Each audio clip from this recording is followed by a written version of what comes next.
Subscribe करें मिफ्ताही दुल्हा network को न्यू वीडियो देखने के लिए। दवा डालने से रोज़ा टूटता है या नहीं, जो मतलब रिवाज है ये हमारे अवाम उन्नास में बहुत मसला फैला हुआ है कि आँख कान में दवा डालने से रोज़ा टूट जाता है। आप हमें रहनुमाई फरमाएं कि रोज़ा टूटता है कि नहीं टूटता। आपने सवाल सुन लिया शायद। इनका सवाल ये है कि रमज़ान में रोज़े की हालत में अगर ज़रूरत पड़ जाए तो आँख में या कान में दवा डाल सकते हैं कि नहीं। तो मैं आपको बता दूं कि आँख में तो दवा डाल सकते हैं, इसलिए कि हदीस शरीफ में आया है कि रसूलुल्लाह सल्लल्लाहु अलैहि वसल्लम रोज़े की हालत में सुरमा लगाया। तो कुतुब फिक़्ह में लिखा हुआ है ये कि मुतलक़न रोज़े की हालत में सुरमा भी लगा सकते हैं अगरचे उसका असर थूक में जाहिर हो जाए। ये भी लिखा हुआ है, अगरचे उसका असर थूक में जाहिर हो जाए तब भी सुरमा लगा सकते हैं। और यही हाल आँख में दवा डालने का है। रहा कान में दवा डालना, तो कान में दवा नहीं डालना चाहिए। कान में दवा डालने से रोजा टूट जाता है, टूट सकता है, मैं टूट जाता नहीं करूँगा, टूट सकता है, इसलिए कि किसी किसी के कान के पर्दे फटे होते हैं। देखिए, रोजे के टूटने ना टूटने का एक उसूल है, ज़ाब्ता है, उसको याद रखिए कि जो सुराख है आपके जिस्म के अंदर, जैसे आँख है, नाक है, कान है, या और भी जो सुराख है, उन सुराखों से अगर कोई चीज आपके हलक में जा रही है और हलक के रास्ते से पेट में आ जा रही है या आपके दिमाग में चल जा रही है तो रोजा टूट जाएगा। ठीक है, और अगर नहीं पहुंच रहा है तो नहीं टूटेगा। रही बात आंख में दवा डालने वाले मसले की या सुरमा लगाने की, तो रसूलुल्लाह सल्लल्लाहु अलैहि वसल्लम से साबित है कि आप सुरमा लगाते थे। और हुक्मा की एक तरकीब भी है कि आंख में अगर डाली जाए दवा वगैरह तो पेट तक भी जाती है, ज्यादा से ज्यादा मुंह तक आती है, जबान तक आती है। सवाल नंबर 2 ये है कि इफ्तार की दुआ जो है अल्लाहुम्मा लका सुम्तु इलक कब पढ़नी चाहिए। हाँ, इसमें बहुत सारे लोग गलतफहमी का शिकार रहते हैं। जो रमजान के इश्तिहारों में लिख करके आता है दुआ इफ्तार, अल्लाहुम्मा लका सुम्तु व बिका आमनतु व अलैका तवक्कलतु व अला रिज़्क़िका अफ़्तरतु। जिन हज़रात को याद ना हो वो उलमा से राब्ता करके याद करें, दुआ पढ़ना चाहिए। हाँ, ये कब पढ़ना चाहिए, तो बहुत सारे लोग पहले पढ़ देते हैं इसको, इफ्तार से पहले। हालांकि फतावा रज़विया वगैरह में लिखा हुआ है और इसके माने और मफ़हूम से भी ये साबित होता है कि इसको इफ्तार के बाद पढ़ना चाहिए। इसलिए कि इसमें सब माजी के ज़रिए इस्तेमाल किए गए हैं। अल्लाहुम्मा लका सुम्तु, ऐ अल्लाह मैंने तेरे लिए रोजा रखा, बेका अमन तो तुझ पर ईमान लाया, वो अलैका तवक्कलतु और तुझ पर भरोसा किया, और तेरे दिए हुए रिज़्क़ से मैंने इफ्तार की। तो इसलिए इन सब को इफ्तार के बाद पढ़ना चाहिए। इलाके की कई मस्जिदों में से सहरो इफ्तार के ऐलान होता है, किस मस्जिद की अजान से इफ्तार कराएं। इलाके में कई मस्जिदें हैं, हर मस्जिद की आवाज आती है आपके यहाँ, तो इस मस्जिद के अजान से इफ्तार करें। ये बड़ा हसास मसला है, खासतौर से हमारे यहाँ। ये देखिए, मसाजिद के जिम्मेदार हजरात अगर यहाँ बैठे हुए हैं और इमाम हजरात, तो मैं उनसे बहुत मुअद्दबाना अंदाज में अर्ज करूंगा कि एक बार आप लोग अपनी घड़ी सारे मस्जिदों की रेलवे की टाइम से मिला लीजिए, जो मोबाइल में ऑटोमेटिक टाइम आता है उससे मिला लीजिए। ठीक है, और एक दूसरी कोताही ये होती है कि कई जगह के इश्तिहार पहुंचते हैं, किसी में 6:15 मिनट लिखा है, किसी में 6:14 मिनट लिखा है, तो मुख्तलिफ मस्जिदों में मुख्तलिफ जगह के पहुंचते हैं कैलेंडर, इसमें भी कंफ्यूजन हो जाता है। तो मैं आपको एक सीधा सा सिंपल सा तरीका बता दे रहा हूँ कि अपने इलाके का जो कैलेंडर है उसका इस्तेमाल करना, पहली बात। दूसरी बात है कि हर घर में एंड्रॉइड मोबाइल है, तकरीबन हर घर में होगा इल्ला माशाअल्लाह।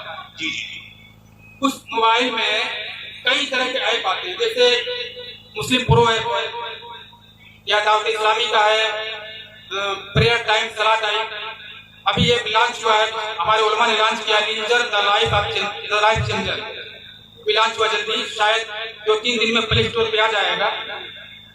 तो उसमें भी है, उसमें अगर आप अपना लोकेशन सेट कर देते हैं तो हर नमाज के वक्त का वक्त बताएगा, इफ्तार का टाइम भी बताएगा, सहरी कब खत्म हो रही भी बताएगा।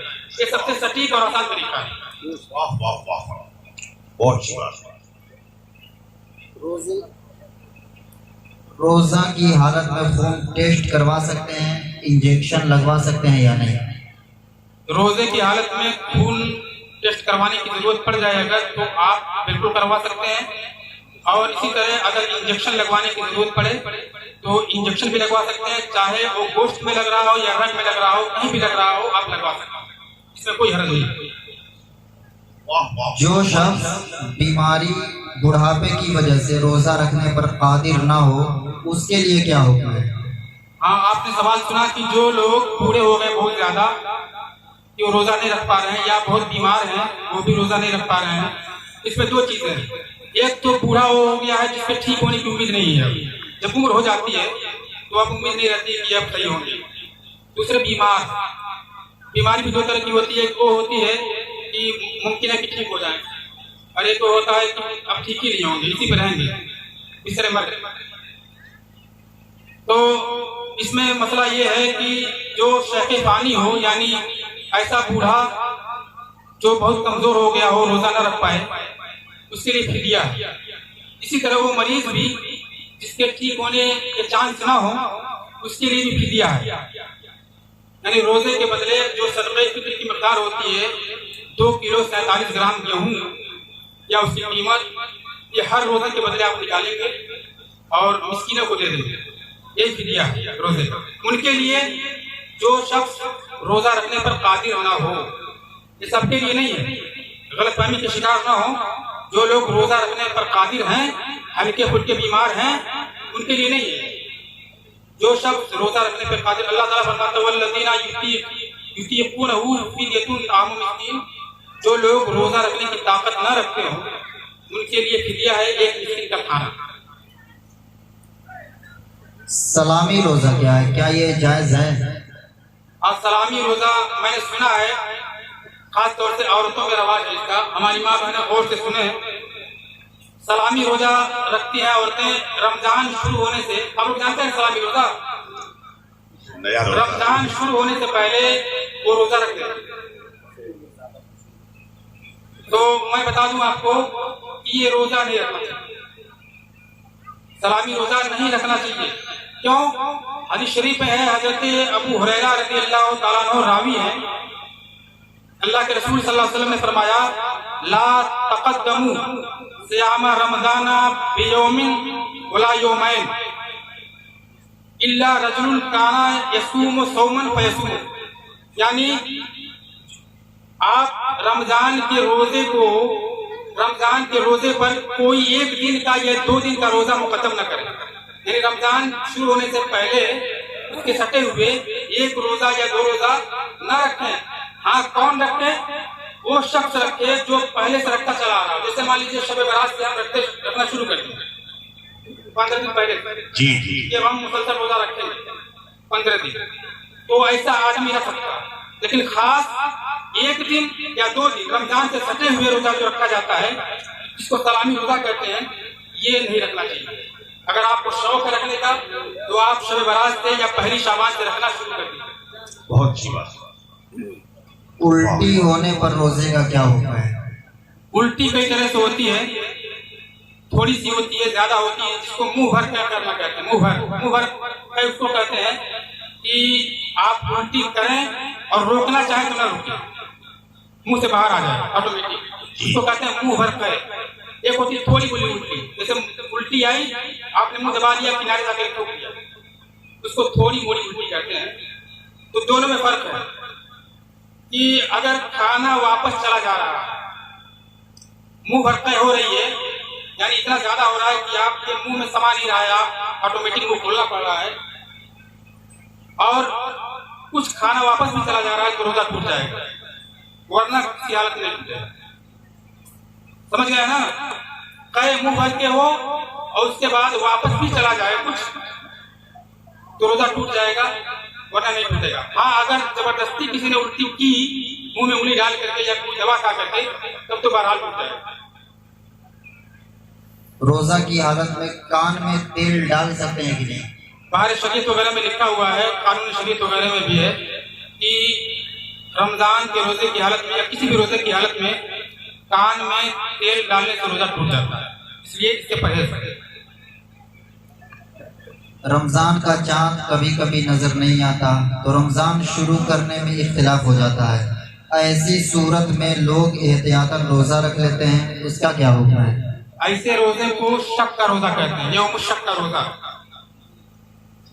ऐसा रोजा रखना मकरूह है। मैं आपको एक बात बता दूं, समझने की कोशिश करिएगा इसको। अपने उलमा पर आप भरोसा रखिए, अपने उलमा पर भरोसा रखिए, वो आपको गुमराह नहीं करेंगे। होता क्या है कि फला इलाके में चार्ज नजर आ गया, फोन आ गया कर्नाटक से, केरला से, अब यहाँ बेचैनी शुरू हो जाती है। अभी होता नहीं होता है, मैं कई बार झेल चुका हूँ इसको। लोग ताने भी देते हैं कि ये लोग रोजा नहीं रखते, ईद करने के लिए आगे रहते हैं। आप यकीन मानिए, चांद देखने न देखने का एक उसूल और ज़ाब्ता है जो किताबों में लिखा हुआ हमारी। उस क्राइटेरिया में, उस दायरे के अंदर अगर आएगा तो आपको जरूर बताया जाएगा कि आप रोजा रखिए। इसी आलिम पर तानो-तशी न करें। आलिम जिम्मेदार है, हमारे उलमा जब सबूत मिल जाता है चांद का तो ऐलान कर देते हैं। आप अपने उलमा की इत्तिबा करिए और किसी भी तरह के इख्तिलाफ से बचिए, ये हमारी गुजारिश है आपसे। और किसी आलिम पर तानो-तशी न करिए। हम कहते हैं कि रोजा रखने की बड़ी जरूरी रहती है, लेकिन नमाज भी तो फर्ज है। शक का रोजा, जिस दिन चार्ज नहीं हुआ, शक है अभी फला जगह चार्ज हुआ, सबूत नहीं आया है, आप रोजा रखना शुरू कर देते हैं। हालांकि हदीस शरीफ में और कुतुब फिक़्ह में लिखा हुआ है कि ऐसा रोजा रखना मकरूह है। हजरत आयशा रज़ियल्लाहु तआला अन्हा फरमाती हैं, अल्लाह के रसूल सल्लल्लाहु अलैहि वसल्लम ने फरमाया, अल्लाह के रसूल यसूम रमजान, आप रमजान का रोजा रखते थे रमजान का चांद देख करके। फ़इन हुम्मा अलैहि, अगर आप पर चांद को छिपा दिया जाता था, आप गौर करें क्या फरमाया, हुम्मा अलैहि, आप पर चांद को अल्लाह की तरफ से छिपा दिया जाता था, अद्दा 30, तो आप 30 दिन शाबान का पूरा करते। समझ रहा है ना? चांद अगर नहीं दिखा तो आप 30 दिन शाबान का पूरा करते थे, उसके बाद रमजान शुरू हो जाता था ऑटोमेटिक। जब 30 दिन पूरे हो गए तो रमजान उसके बाद है। इस तरह की बहुत सारी हदीसें हैं जिसमें फरमाया गया है कि अगर चांद में न दिखे तो शाबान की 30 की गिनती पूरी कर लो। हमारे उलमा उसी पर अमल करते हैं। अगर सबूत मिल जाता है कहीं तो ऐलान कर देते हैं। वाह वाह वाह।